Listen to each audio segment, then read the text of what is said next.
Hello everyone, मैं राज Verma welcome करता हूं मेरे यूट्यूब चैनल एकेडमिक क्लासेस पर। मैं सीबीएसई और स्टेट बोर्ड क्लास 10th वालों के लिए मैथमेटिक्स शुरू किया हूं। मैं आशा करता हूं कि ये वीडियो आपके लिए हेल्पफुल हो। Welcome all. Chapter 3 linear equation two variable का ये पार्ट 4 है। मैंने पार्ट 1, 2 एंड 3 में ऑलमोस्ट सारे थियरी पार्ट कवर कर दिए हैं और उसके साथ कई क्वेश्चंस भी किए हैं, ठीक है। और मैंने ये भी कहा था जिस बुक से हो, चाहे वो एनसीईआरटी हो, आर एस अग्रवाल हो, आप सभी क्वेश्चन बनाइए, आपसे सारे क्वेश्चंस बनेंगे, ठीक है। मैंने डिफरेंट टाइप्स ऑफ क्वेश्चंस बताए हैं और इस चैप्टर में कि इस लेक्चर में मैं केवल क्वेश्चन से डिस्कस करूंगा जो रह गए, ठीक है। और जो भी थियरी पार्ट बचा है एक, मैं इस लेक्चर में वो भी करूंगा। तो ये लीनियर इक्वेशन का क्या होगा, लास्ट पार्ट होगा, ठीक है, पार्ट 4। तो लास्ट क्लास में मैंने 3 मेथड्स बताए थे लीनियर इक्वेशन को सॉल्व करने के लिए, जिसमें क्या था, substitution method, elimination method and cross multiplication method, ठीक है। तो इस क्वेश्चंस को हम लोग क्या करेंगे, क्रॉस मल्टीप्लिकेशन के मेथड से बनाएंगे और देखेंगे इस क्वेश्चन में हम लोग जनरली कहां पे मिस्टेक करते हैं और गलती हो जाती है, ठीक है। तो क्रॉस मल्टीप्लिकेशन के लिए क्या करते थे हम लोग, पहले लिखते थे x y and 1, then b part लिखते थे, देन c पार्ट यहां पर और a पार्ट यहां पर, देन फिर से a, b से स्टार्ट करना है मिडिल टर्म से, then constant term, then a, then finally b। ये एक स्टेप था। तो हम लोग लिखेंगे पहले b पार्ट क्या हुआ इसमें, 3b, पहले में क्या हो गया 3b, एंड c पार्ट क्या, यहाँ पे c पार्ट देख रहे हैं इक्वल्स टू के इस साइड है, लेकिन c पार्ट क्या लेना है हमें, इक्वल्स टू के इस साइड लेना है, ठीक है। ये मिस्टेक नहीं कीजिएगा, इक्वल टू के इस साइड जो होगा वो c नहीं होता है, ठीक है। c किधर होता है, इक्वल टू के इस साइड। तो अगर ये टर्म अगर इधर पॉजिटिव है, इधर आके क्या हो जाएगा, बराबर किस तरफ नेगेटिव हो जाएगा, तो ये क्या हो जाएगा, minus of a plus 2b, ठीक है। अब ठीक है, देन फिर से क्या हो गया, ये पार्ट ले लिए, ये पार्ट ले लिए, देन क्या होगा 2a, देन फाइनली 3b, ठीक है। देन फिर से करेंगे 2b, then minus of 2a plus b, then फिर से 3a, then finally फिर से लूप में 2b, ठीक है। ये एक लूप है, ठीक है, एक लूप है, जहां से चले वहीं से फाइनली पहुंच जाना। और क्या करते थे हम लोग इस तरह से, ठीक है, इस तरह से क्रॉस मल्टीप्लीकेशन करेंगे, ठीक है। अब हमें क्या निकालना है, x निकालना है। तो x इक्वल्स टू क्या होगा, this into this minus this into this upon this term का डिवाइड। तो करते हैं, ये माइनस टर्म अगर बाहर रख ले तो इसको इससे मल्टीप्लाई कीजिए तो क्या हो गया, माइनस ऑफ 3 इंटू 2 6ab, ठीक है, एंड माइनस 3b स्क्वायर, ठीक है। फिर से minus of this into this, यहां पहले से माइनस लगा है और ये माइनस मैंने लगाया है, तो ये माइनस मिले क्या हो जाएगा, प्लस हो जाएगा। देन इसको आप इससे मल्टीप्लाई कीजिए तो क्या होगा, 2b into a, 2ab plus 2 into 2 4b square, ठीक है, upon 4ab minus of 9ab, ठीक है। अब इसे हम लोग कर रहे हैं, सॉल्व कीजिए इसे, 6 और ये क्या है minus 4ab, then plus b square upon minus 5ab, ठीक है। तो ये b वाला पार्ट एक कैंसिल हो जाएगा, नीचे में b है, एंड देन ये -4 ऊपर जब आएगा तो क्या हम लोग लिखेंगे, b ये पॉजिटिव हो जाएगा 4a, देन ये b पॉजिटिव था तो क्या हो जाएगा, निगेटिव हो जाएगा, माइनस b अपॉन 5a। तो हमारा फाइनली x का वैल्यू आ गया, ठीक है। तो x निकालेंगे, इसे आप नोट करते जाइए साथ में, ठीक है। और ये टर्म जो मैंने बताया है कि c पॉजिटिव इक्वल टू के लेफ्ट साइड होता है, वो ध्यान में रखते हुए क्वेश्चन सॉल्व करना है इस टाइप के, ठीक है।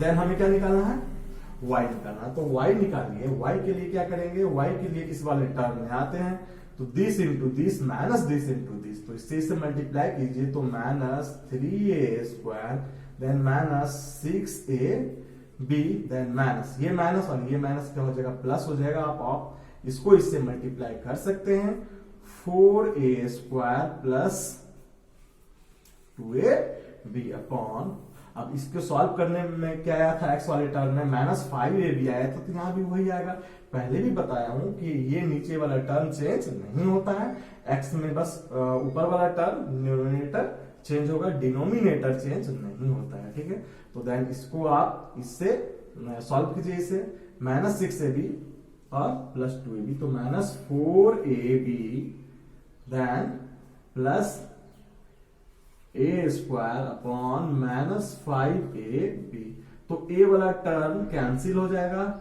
और देन ये माइनस अगर ऊपर आएगा तो क्या हो जाएगा a माइनस, सॉरी ये माइनस था तो ये क्या हो जाएगा प्लस, तो क्या हो जाएगा 4b minus a upon 5b, तो ये आपका y हो गया, ठीक है। तो y और x इस क्रॉस मल्टीप्लीकेशन मेथड से हम लोग इजिली निकाल सकते हैं, बस एक चीज ध्यान में रखना है, ठीक है। तो नेक्स्ट क्वेश्चन की ओर हम लोग बढ़ते हैं, ठीक है, क्लियर है। तो इस टाइप के क्वेश्चंस आपके बुक में भरे हुए हैं, आप लगाइए तीनों मेथड से आप बनाइए हर एक क्वेश्चन को, ठीक है, तो अधिक से अधिक कॉन्सेप्ट आपका क्लियर होगा। Find the value of k, find the value of k for linear equation has no solution, ठीक है। तो k का वैल्यू निकालना है जिसके लीनियर इक्वेशन में कोई सॉल्यूशन ना मिले। तो लीनियर इक्वेशन क्या है मेरा 3k+1, ये क्वेश्चन है, ठीक है, क्वेश्चन है 3k+1 into x plus 3y minus 1 equals to 0, ये पहला इक्वेशन हो गया आपका। Then second equation k² + 1 into x, ठीक है, plus k minus 2y minus 5 equals to 0, ये आपका दूसरा इक्वेशन हो गया, ठीक है। तो हमें क्या फाइंड करना है, value of k for this linear equation has no solution. तो नो सॉल्यूशन के लिए हम लोग क्या पढ़े थे, कोई भी सॉल्यूशन नहीं होगा, तो इसके लिए हम लोग पढ़े थे a1 upon a2 not equals to b1 upon b2 but not equals to c1 upon c2। अगर ये इक्वल्स टू हो जाएगा तो इनफिनाइट नंबर ऑफ सॉल्यूशन हो जाएगा, अगर नॉट इक्वल्स टू होगा तो नो सॉल्यूशन। ये कंडीशन था नो सॉल्यूशन के लिए। अब हमें क्या लिखना, ए लेना होता है। a1 क्या है यहाँ पे मेरा, a1 ये है यानी 3k+1, b1 क्या है मेरा 3 एंड c1 क्या है मेरा -1, a2 क्या है k² + 1, b2 क्या है k-2 एंड c2 क्या है -5। ये स्टेप आप कर लीजिएगा, देन फाइनली आप कंडीशंस लिखिएगा, ठीक है। तो a1/4 नो सॉल्यूशन, ऐसा ही जैसे मैं कर रहा हूं सेम करना है आपको। फॉर नो सॉल्यूशन a1/a2 यानी 3k+1 upon k² + 1 equals to 3 upon k-2 not equals to -1/5, that is ये क्या हो गया 1/5, ठीक है, ऐसा होना चाहिए। तो जो इक्वल्स टू है उसको हम एक बार सॉल्व कर लेते हैं, तो इसको इससे मल्टीप्लाई देन इसको, अच्छा इससे हम लोग क्या लिख सकते हैं 3k+1 upon k² + 1 equals to 3k-2 लिख सकते हैं। देन इसे आप सॉल्व कीजिए, तो क्या होगा ये सॉल्व करने पे 3k² + k -6k-2 equals to 3k² + 3, ये आया। तो यहाँ 3k² इधर भी है और इधर भी है, कैंसिल हो जाएगा और ये क्या हो जाएगा -5k और -2 इधर आके क्या हो जाएगा +5 finally, then k equals to -1, ठीक है। तो फॉर k-1 ये दोनों क्या है इक्वल है। और एक बार हमें ये भी चेक कर लेना चाहिए k-1 के लिए ये टर्म इसके बराबर तो नहीं है। अगर ये टर्म इसके बराबर हो गया तो ये फुलफिल नहीं करेगा कंडीशन को, क्या होना चाहिए नॉट इक्वल्स टू होना चाहिए। तो एक बार देख लेते हैं, अब चेक करके रखिए k के जगह आप क्या कीजिए -1 पुट कीजिए तो -3 हो जाएगा, जो नॉट इक्वल्स टू है 1/5 यानी ये क्या हो गया आपका -1। इक्वल्स टू -1, तो ये -1 इसके इक्वल्स टू नहीं है। फिर से आप यहाँ पे एक बार -1 पुट करके देखिए, ये भी 1/5 के इक्वल्स टू नहीं होगा। इसका मतलब हमने जो वैल्यू के का निकाला है वो बिल्कुल भी सही है, एग्जैक्ट है, राइट है, ठीक है। इस तरह से क्वेश्चन है आपका। देन एक छोटा सा कॉन्सेप्ट हम लोग सीख लेते हैं, ठीक है। छोटा सा कॉन्सेप्ट है जो रह गया था, ठीक है, आपके सिलेबस में भी हो या ना हो, लेकिन इसी लीनियर इक्वेशंस का एक पार्ट है, तो वो भी देख लेते हैं, ठीक है। होमोजीनियस सिस्टम ऑफ इक्वेशन, ठीक है, होमोजीनियस सिस्टम ऑफ इक्वेशन, ठीक है। होमोजीनियस सिस्टम ऑफ इक्वेशन क्या होता है, यानी एक जैसा, दिखने में एक जैसा, यानी अगर मेरा इसको देखिए, हम लोग लीनियर इक्वेशन का स्टैंडर्ड इक्वेशन क्या पढ़े हैं, ax plus by plus c equals to 0, लेकिन होमोजीनियस इक्वेशन में क्या होगा, कांस्टेंट टर्म नहीं होगा, यानी कांस्टेंट टर्म अगर 0 हो जाए, कांस्टेंट टर्म 0 हो जाए, तब जो लीनियर इक्वेशन जो होगा वही मेरा क्या कहलाएगा, होमोजीनियस सिस्टम, ठीक है। अब इस होमोजीनियस सिस्टम में भी कितने वेरिएबल्स हैं, 2 वेरिएबल्स, दोनों ही वेरिएबल्स हैं, वेरिएबल वाले टर्म है, कोई कांस्टेंट टर्म नहीं है, ऐसे को होमोजीनियस इक्वेशन या सिस्टम कहेंगे। लेकिन 2 वेरिएबल्स होने के कारण इसे भी सॉल्व करने के लिए कितने इक्वेशन चाहिए, 2 इक्वेशन चाहिए। तो अगर इसे सॉल्व करेंगे फॉर सॉल्यूशन के लिए क्या चाहिए, 2 इक्वेशन चाहिए, a1x plus b1y equals to 0, a2x plus b2y equals to 0, ठीक है। For solution of ax 2 equation होंगे सॉल्यूशन के लिए, ठीक है। तो 2 इक्वेशन के लिए इसमें 2 केस होंगे, ठीक है। केस 1 में फॉर जीरो सॉल्यूशन, तो जीरो सॉल्यूशन के लिए हम लोग क्या करेंगे, x equals to 0 and y equals to 0, तो 2 सॉल्यूशन तो डायरेक्ट आपको यहाँ दिख रहा है, x 0 पुट कीजिए एंड y 0 पुट कीजिए, तो ये 0 हो जाएगा। देन इसमें x y में 0 पुट कीजिए तो 0 हो जाएगा, तो एक सॉल्यूशन क्या हो गया, 0 0, ठीक है। इसका कंडीशन क्या है, ये सॉल्यूशन तभी होगा जब a1 equal upon a2 not equals to b1 upon b2 हो, ठीक है। Then another case 2 for infinite solution के लिए क्या होगा, infinite solution non zero solution, एक तो जीरो सॉल्यूशन हो गया और एक इनफाइनाइट सॉल्यूशन हो गया, या आप कह सकते हैं नॉन जीरो सॉल्यूशन के लिए क्या होना चाहिए, a1 upon a2 not equals to b1 upon b2 equals to b1 upon b2, ठीक है। तो ये इनफाइनाइट सॉल्यूशन के लिए और ये जीरो सॉल्यूशन के लिए गया, ठीक है। तो ये होमोजीनियस सिस्टम है जो आपको याद रखना है। इसमें कांस्टेंट पार्ट क्या होगा, 0 होगा, ठीक है। देन इससे रिलेटेड एक क्वेश्चन हम लोग देख लेते हैं, ठीक है। इससे रिलेटेड एक क्वेश्चन भी देख लेते हैं, ठीक है। Then question 3x plus 5y equals to 0,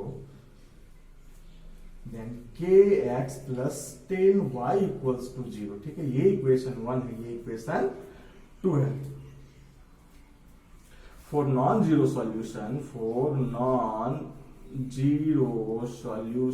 find the value of के, यानी के का वैल्यू क्या होगा फॉर नॉन जीरो सॉल्यूशन। तो एक जीरो सॉल्यूशन के लिए क्या होगा, जीरो सॉल्यूशन के लिए क्या किए थे हम लोग, a1 upon a2 not equals to b1 upon b2, ये जीरो सॉल्यूशन हो गया। लेकिन हमें क्या चाहिए, नॉन जीरो सॉल्यूशन। तो नॉन जीरो सॉल्यूशन के लिए क्या होगा, इक्वल टू होगा। तो a1 मेरा ये है, b1 ये है, a2 ये है और b2 ये है। ऐसे आप सारे part by part a1 this a1 equal to 3, b1 equals to 5 इस तरह से लिख देना है। देन इसमें पुट कर देना, कीजिए पुट। तो a1 क्या है 3 एंड a2 क्या है k, b1 क्या है 5, देन b2 क्या है 10, तो क्या हो गया 1/2, देन k इक्वल्स टू क्या हो जाएगा 6। आप कर लीजिए, 3 इंटू 2 6 2, ठीक है। तो इस तरह से हम लोग एक क्वेश्चन देखो, ये 2 वेरिएबल्स है x एंड y, लेकिन दोनों ही अपने स्टैंडर्ड फॉर्म में इक्वेशन नहीं है। तो मैंने एक इस टाइप का क्वेश्चन बताया था, उसमें मैंने कहा था अगर इक्वेशन स्टैंडर्ड फॉर्म में नहीं है तो उसे स्टैंडर्ड फॉर्म में कन्वर्ट करना है, देन सॉल्व इट, ठीक है। तो सबसे पहले क्या करेंगे, स्टैंडर्ड फॉर्म में कन्वर्ट करेंगे। तो हमें क्या पता है, हमें x प्लस वाई इनके टर्म्स में पता है या u प्लस v के टर्म में पता है, तो इस टर्म को हम लोग क्या करेंगे, suppose 3x plus y equals to u and 3x minus y equals to v मान लेंगे। देन इक्वेशन 1 और 2 में इसका वैल्यू पुट करेंगे, तो ये क्या हो जाएगा, ये पूरा का पूरा क्या है, मेरा u है और ये क्या है, v है। तो u plus v equals to 3/4 and ये क्या है, ये वाला पार्ट मेरा क्या है, ये u है और ये वाला पार्ट मेरा क्या है, ये v है। तो क्या करेंगे, u/2 minus v/2 equals to 1/8। ठीक है। तो इसमें देख लेना, ये 2 टर्म्स को उधर ले जाइए तो क्या हो जाएगा, u minus v equals to minus 1/4। तो ये आपका फाइनल इक्वेशन 2 बना। ठीक है, तो यहां देखना ये माइनस v है, ये प्लस v है, दोनों को ऐड करेंगे इक्वेशन 1 एंड 2 तो ये कट जाएगा।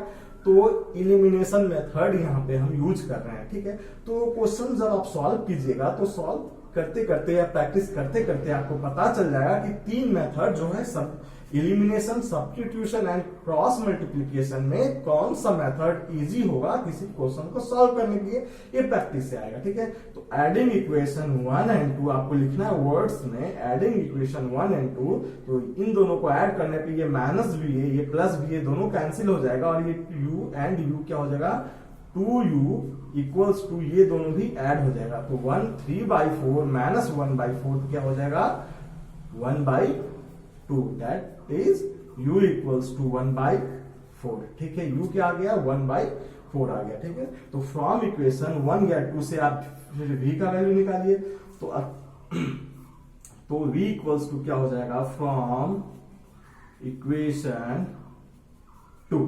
तो इक्वेशन 2 से क्या कीजिए, u 1/4 है, माइनस v है इक्वल्स टू माइनस 1/4 है। तो v इक्वल्स टू क्या आ गया, 1/4 प्लस 1/4 इक्वल्स टू 1/2 आ गया।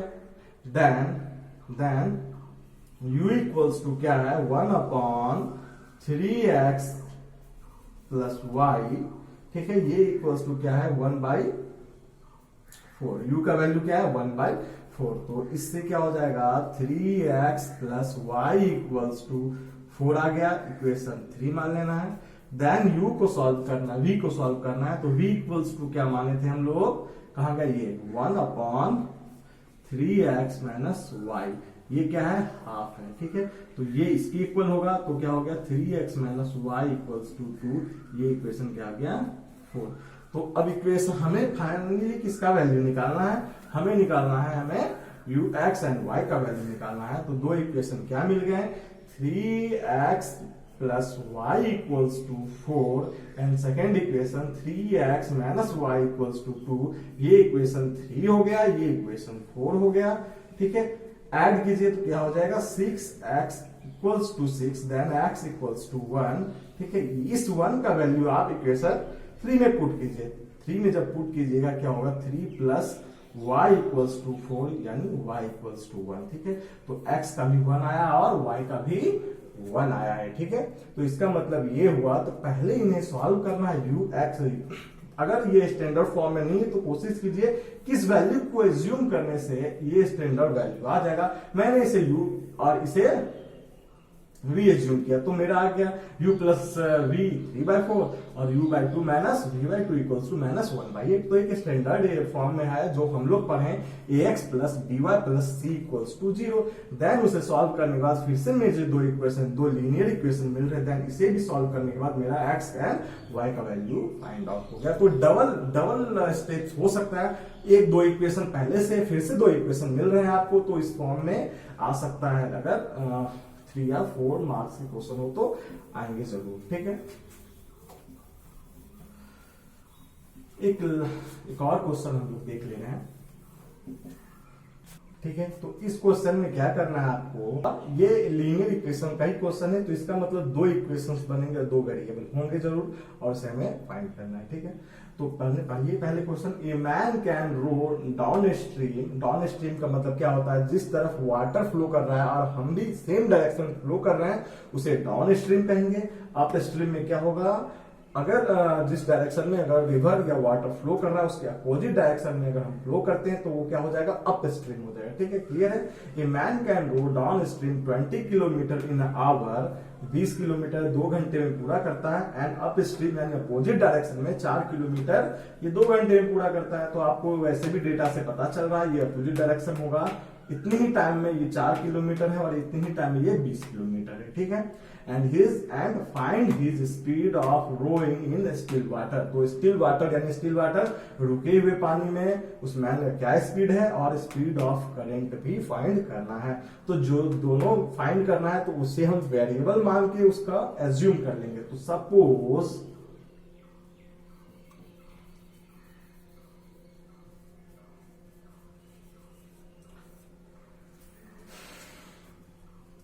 सपोज क्या करना है, या लेट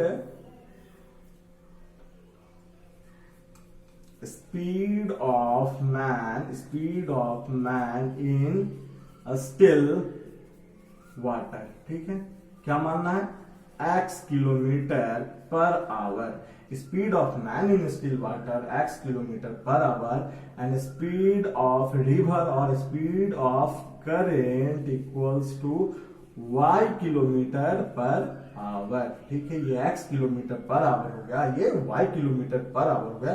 तो डाउन स्ट्रीम स्पीड क्या होगा, डाउन स्ट्रीम स्पीड। ठीक है, तो डाउन स्ट्रीम स्पीड क्या होगा, मैंने बताया था सेम डायरेक्शन, तो सेम डायरेक्शन क्या हो जाएगा, ऐड हो जाएगा। तो x प्लस वाई हो जाएगा kilometre per hour, and up stream में क्या होता है, अपोजिट डायरेक्शन में फ्लो होता है। ठीक है, तो क्या हो जाएगा, स्पीड डिक्रीज हो जाएगा। तो x minus y kilometre per hour. ठीक है, तो हमने यहाँ x बड़ा है और y छोटा है, जिम भी ये भी किया, आप देख लीजिएगा x बड़ा आएगा एंड y स्मॉल वैल्यू आएगा। ठीक है, तभी तो मैन किस वाटर में ट्रेवल कर पाएगा, अदरवाइज वो कोई डिस्टेंस ही पूरा नहीं करेगा अगर x बड़ा नहीं हुआ। ठीक है, और ये देखना है, अच्छा ये downstream x plus y हुआ। ठीक है, तो downstream x plus y है मेरा, ये क्या है, डाउन स्ट्रीम में 20 किलोमीटर पर आवर है। ठीक है, तो डिस्टेंस बाय क्या होता है, टाइम।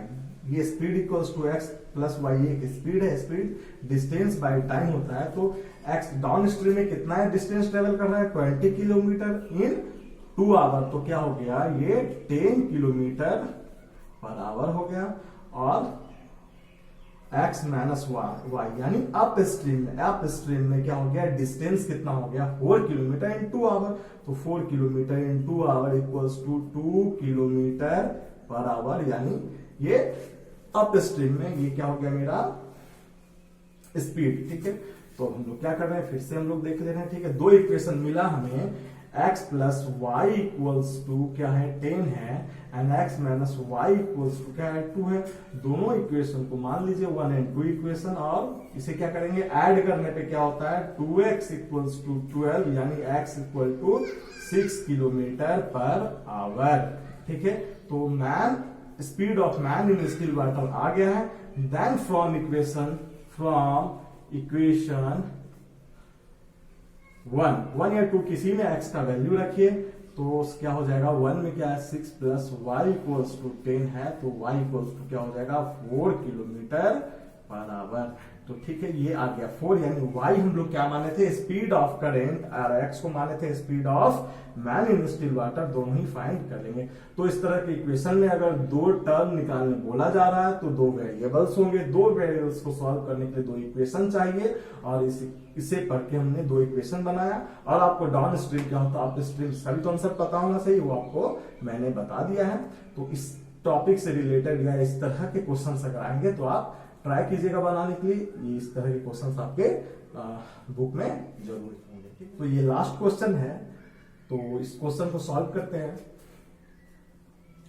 यहां देखना है b upon a x plus a upon b y equals to a square plus b square है, और यहाँ x plus y equals to 2ab। Find the solution. ठीक है, तो इसे किस मेथड से बनाया जाए, हम लोग 3 मेथड जानते हैं। ठीक है, क्रॉस मल्टीप्लीकेशन से ही बना सकते हैं, और सब्स्टिट्यूशन या इलिमिनेशन मेथड, ठीक है। तो इसे ट्राई करते हैं हम लोग इलिमिनेशन मेथड से बनाने के लिए, ठीक है। अगर हम लोग इलिमिनेशन मेथड से इसे सॉल्व करते हैं तो क्या होगा, दोनों में से कोई एक टर्म को कैंसिल करना होगा, दोनों x वाले टर्म हो या y वाले टर्म हो। तो हम लोग क्या करते हैं, कोशिश करते हैं y वाला टर्म कैंसिल हो, ठीक है। तो y टर्म के साथ यहाँ 1 है और यहाँ पे क्या है a बाई बी, तो अगर यहाँ भी a बाई बी आ गया और देन इस दोनों को अगर सब्सट्रैक्ट करें तो ये दोनों टर्म कैंसिल हो सकता है, ठीक है। तो सिंपली हम लोग ये करते हैं, पहले क्वेश्चन को नोट डाउन कर लेना है, इक्वेशन 1 और इक्वेशन 2 मान लेना है, सेम स्टेप्स को फॉलो करके ही हमेशा, चाहे वो एग्जाम में हो, ऐसे ही लिखना है, ठीक है। Equals to 2a b, equation 2 हो गया। तो क्या करना है, देखिए इक्वेशन 1 में किसी तरह का कोई मल्टीप्लीकेशन नहीं करना है, लेकिन इक्वेशन 2 में हम लोग मल्टीप्लाई करेंगे, ठीक है।